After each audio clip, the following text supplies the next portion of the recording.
And so I think a very useful way to help differentiate between these two, and again to shape what we do next, is to make a mixture of patient sample with pooled normal plasma. Pooled normal plasma, by definition, will contain all the clotting factors. It must be carefully prepared in such a way that we're very confident it does not contain anything that might have inhibitors. So we have to think carefully about the source material for this. Pooled normal plasma will contain normal concentrations of all the clotting factors, the contact factors, also factor 8, factor 9, 10, all the clotting factors. So if we make a mixture, an equal volume of patient sample with pooled normal plasma, each contributing half to that mixture. If the patient is missing, is deficient in one of the clotting factors, it will be provided in the pooled normal plasma. Pooled normal plasma has approximately somewhere around 100 international units per deciliter. Some people would say 100%, would strongly prefer international units per deciliter.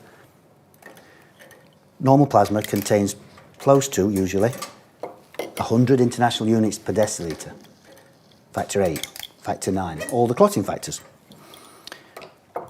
If the patient sample is deficient in factor 8, let's say it were fully deficient, it completely lacks severe haemophilia A, 0, less than 1 international units per deciliter. In that equal mix, it's simple maths, the level is approximately 50 international units per deciliter. We've added the missing clotting factor. And in this case, with a normal or close to normal concentration, we anticipate a normal or close to normal APTT. So we can make use of that information. Where we've got an abnormality, a prolonged APTT, if we add normal plasma and the defect is corrected, the clotting time is corrected, back or very close to the normal range, most likely we've added the missing clotting factor. And this makes us think in particular, of course, about clotting factor deficiency. At this point, we don't know, is it 8, is it 9, is it something else? And we need to go on and do further tests to characterize that. If we make the mixture of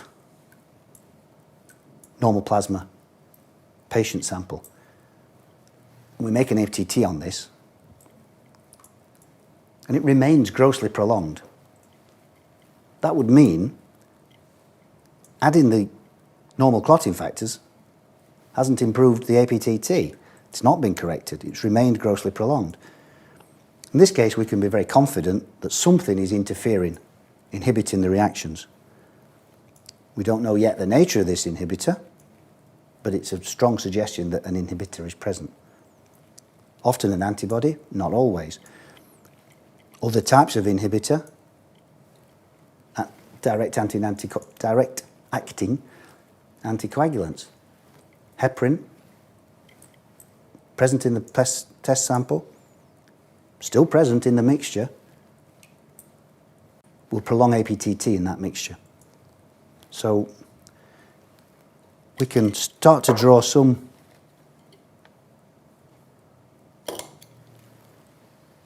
clues about what the nature of the defect might be. This was patient number 4 whilst we're talking. It's a very weak endpoint in this. I apologise that you can't see it, but it's a tiny, tiny clot. And that's typical of a grossly prolonged time. In this case, 147 or 145. So a pretty gross prolongation. 147, 145. Okay. So we know a 50-50 mix without any correction, leaving a grossly prolonged APTT on that mixture, an inhibitor is present. I mentioned that if the time is restored normal or close to normal, most likely it is a factor deficiency. But we have to keep in mind also that there are different types of inhibitor. Some inhibitors are able to exert their effect immediately, immediate acting inhibitors. The most common of these would be non-specific, not specifically directed against an individual clotting factor, but an antibody which blocks the reactions where they occur on the phospholipid present in the reagent. Lupus anticoagulant is the most common of these, and in most populations, the most frequent inhibitors of coagulation are lupus-type anticoagulants, traditionally described as inhibitors antibodies against phospholipid. In truth, now that the mechanisms are better understood, these are antibodies against proteins bound to phospholipid. The impact is the same. The location and the area on the phospholipid is blocked. It's not available. It's not available to participate in the reactions supporting the activation of factor 10, the activation of prothrombin, the reactions which occur during clot formation. So the antibody dramatically slows down this process. And a common feature of lupus anticoagulants, this type of inhibition occurs straight away. As soon as the mixture is made, the antibody is able to exert its effect, and the long APTT typically remains prolonged. There's a dilution effect. Remember, we've mixed 1 volume patient plus 1 volume of pooled normal plasma. So there is a dilution factor for the patient sample where the antibody is contained, dilution factor 1 in 2. So this can reduce a little bit and have some impact on the APTT. So we may see some movement from its extreme prolongation. It may move in the direction of the normal range, but remains usually substantially prolonged. So we have to look in some detail at the results. Now, back to the 4 test plasmas we've used. We've got some prolonged results. So in order to help us make decisions about which tests to perform next, in terms of expensive, time-consuming specific assays, I think it's useful to make some mixtures and to repeat APTTs. So we'll do that on these now. So we need to make a mixture. So I'm going to use plastic tubes for this.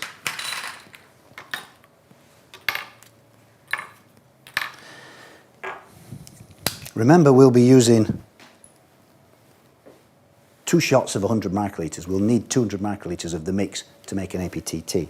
So I'm going to make a mixture, 300 microliters of patient, 300 microliters of pooled normal plasma, and this will give us more than enough. We should make the mixture on patient number 1, make the test. Make the mixture on patient number 2, make the test. Make the mixture, and so on. So we shouldn't make all these mixtures up because there is a potential for change in that mixture once it's constructed. We'll come back to that point because I think it's important.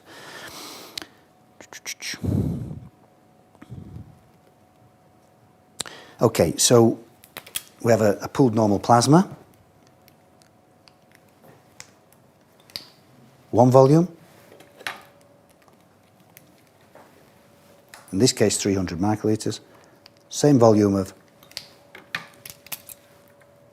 patient sample. This is patient number 1, and mix.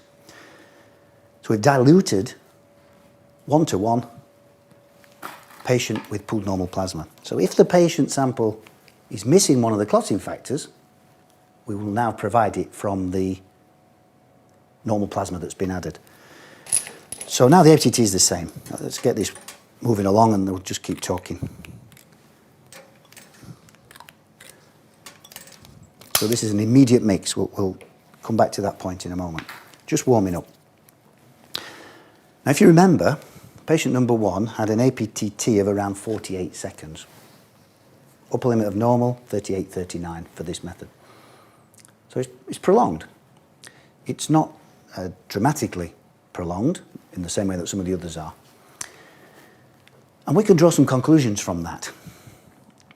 This will not be a patient who completely lacks one of the clotting factors. If a patient completely lacked factor VIII, severe haemophilia A. APTT will be much, much longer than this for this reagent, typically 90, 100, 110 seconds, maybe longer. This is only 47, 48. So that already tells us we're probably not looking at, almost certainly not looking at, a really, really severe deficiency. Probably this will be something, if it's deficiency, it will be something with a milder abnormality. So it will contain some concentration. Let's start the APTT on this. And of course the mixture, equal volume patient, pooled normal, so the level in this mixture is intermediate, halfway between whatever is the patient level, whatever is the pooled normal. APTT to the first one, and mix, and to the second one. So if it doesn't move, same degree of prolongation, we're thinking about inhibitors. If it moves back towards the normal range, we're thinking much more likely a deficiency.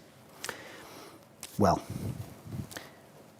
not all inhibitors act immediately.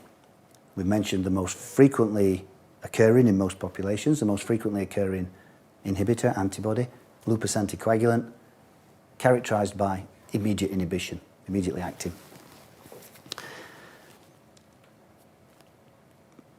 Inhibitors against clotting factors, individual clotting factors, specific antibodies, specific inhibitors, are much rarer than lupus anticoagulant and behave in different ways. So typically, antibodies against factor VIII either occurring in severe haemophiliacs who have received replacement therapy, replacement with factor VIII, triggers an immune response, as you know. Either those patients, congenital haemophilia, antibodies secondary to treatment, or patients who have acquired autoantibodies and developed haemophilia in later life, acquired haemophilia. In both cases, often the anti-factor VIII antibody is not immediate acting. Often it's a time-dependent inhibitor. In other words, there is progressive loss of factor VIII through binding to antibody, and the progression is time-dependent. The longer we leave that mixture, the more the antibody is able to bind and destroy factor VIII. Longer incubation, more loss. Antibodies against factor IX, significantly less common. In the UK, we have about 1,000 haemophilia B patients and less than 20 patients with antibodies against factor IX. So quite rare. But most anti-factor IX antibodies are able to exert their impact really very quickly. So it's not time dependent in the way that anti-factor VIII antibodies are. They don't need 1-2 hours to really exert the peak of inhibitory effect. So there are differences. It means that we've got, again, some immediate acting inhibitors. We may have time-dependent inhibitors. 3 minutes. And we need to be able to characterize and detect the differences between these types of antibody. If an antibody is particularly time-dependent, particularly acquired antibodies against factor VIII, time-dependent, needs time to exert its effect. In this case, when we make the mixture of pooled normal and patient sample, it may be that immediately after that mixture is constructed, the APTT is normal or close to normal. That can occur. If we then incubate that mixture over a period of time, incubate it at 37 degrees, there is progressive interaction, progressive loss. And we see the APTT, which initially corrects, which initially comes back close to the normal range, over that 1-2 hour period, lengthening. moving longer and longer. So there is some merit, at least, in performing that kind of incubated mix to look at whether or not the APTT in that mixture changes substantially over time. In my experience, it can be very difficult to interpret the results of such an incubated mix, and so we have to be sometimes have to be careful with how it's done and interpreted, but we'll come back to that. Okay, so patient number 1, equal volume mixture, pooled normal plasma, patient sample. 35.5 seconds, 37 seconds. 35.5, 37. Upper limit of normal, 39. Inside, so the patient alone, 47, 48 seconds. Equal mix with normal plasma. Is it shorter? Yes. Has it corrected back close to or inside the reference range? Yes. In this case, it's just inside the reference range. So that's an indication. It confirms we do not have an immediate acting inhibitor. We don't have a lupus anticoagulant. We don't have an immediate acting inhibitor. It's more likely that we're dealing with deficiency because we've got a full correction back into the reference range. And that might shape our next investigations. I think in this case, we'd look at the patient's history, of course, and be influenced by this, but we might then move into specific factor assays on this patient. We'll talk some more about this question of incubated mixtures. Patient number 2.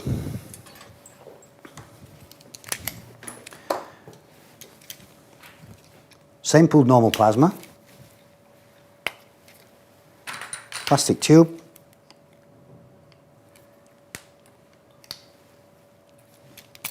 .300 microliters in this case,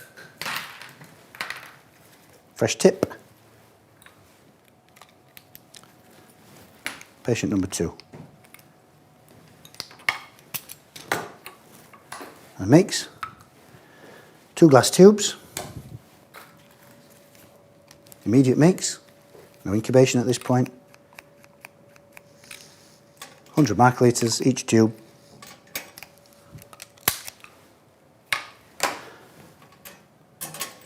just warming up to temperature.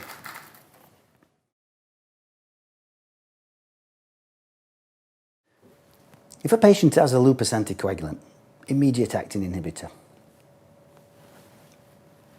whatever impact we see, whatever APTT we see, once that mixture is just prepared, immediately tested, if we then incubate that mixture 1 hour, 2 hours in the water bath, we don't see much change. It does not progressively increase.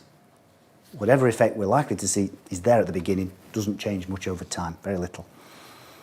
In contrast to time-dependent inhibitors.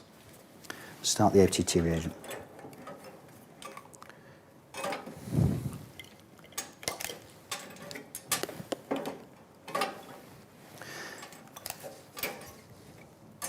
In contrast to incubated mixtures, time-dependent inhibitors. If we had a time-dependent inhibitor, for example, an acquired anti-factor VIII antibody, if this were present, we make the mixture, make the APTT immediately. Often there is an intermediate effect. There is some shortening. The APTT moves in the direction of the normal range.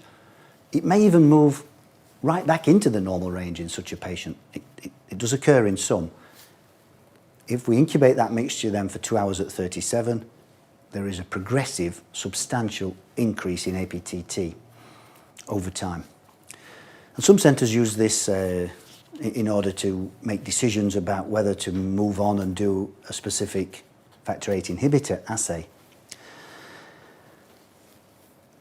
The factor VIII inhibitor assay, also described in the WFH laboratory manual, you'll be aware, I imagine, involves a 2-hour incubation. In my own centre, we prefer to make, if there is a possibility of an inhibitor present, we prefer to make that specific factor VIII inhibitor assay using those same 2 hours, rather than using that 2 hours to make some APTT mixtures, draw some possible conclusions that may well lead us to go on and do the factor VIII inhibitor assay anyway. I prefer to use that 2 hours on the specific test. The information is much safer in terms of interpretation. The problem with incubated mixtures, in my opinion, it can be difficult to interpret. If we have a very strong, powerful inhibitor present with a high titer, 2, 5, 10, 20, well, particularly 5, 10, 20 Bethesda units per mil. If we have a high titer antibody, the results are fairly clear-cut. It's fairly obvious that an inhibitor is present.